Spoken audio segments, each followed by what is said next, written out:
নমস্কাৰ, মই নীল আকাশ আৰু লাখ লাখ অসমীয়াৰ দৰে ময়ো আজি এই বিশেষ নাগৰিকত্ব সংশোধনী যিখন বিধেয়ক তাৰ বিৰোধিতা কৰিবৰ কাৰণে এই বিশেষ ভিডিঅ' মেছেজটি প্ৰস্তুত কৰি উলিয়াব বিচাৰিছোঁ। হয়, এজন অসমীয়া হিচাপে মই কেতিয়াও নিবিচাৰোঁ কোনো ধৰণৰ বাংলাদেশী আহি অসমত থিতাপি লওক, অসমত স্থান পাওক, কেতিয়াও নিবিচাৰোঁ। চৰকাৰখনলৈ এটা আহ্বান, তেওঁলোকে যাতে অসমীয়া জাতিটোৰ বৃহত্তৰ জাতিটোৰ স্বাৰ্থত আপোনালোকে কাম কৰক, তাক লৈ আমি আশাবাদী আপোনালোকৰ প্ৰতি। আৰু প্ৰতিজন অসমীয়ালৈ এটাই অনুৰোধ,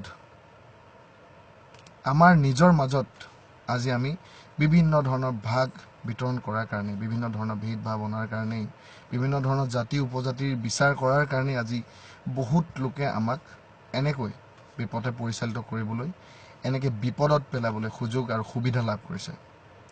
এতিয়া জাগিবৰ হ'ল অসমীয়াবিলাক।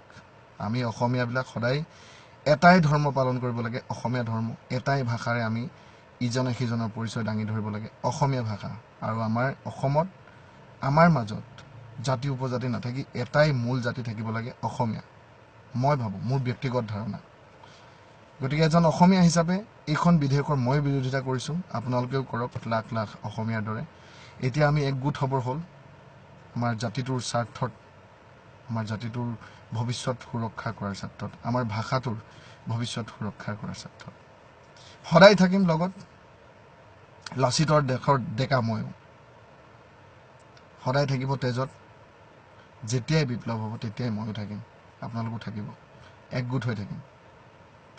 সকলোলৈকে এটাই আহ্বান, এইখন বিধেয়ক কেতিয়াও মানি নল'ব।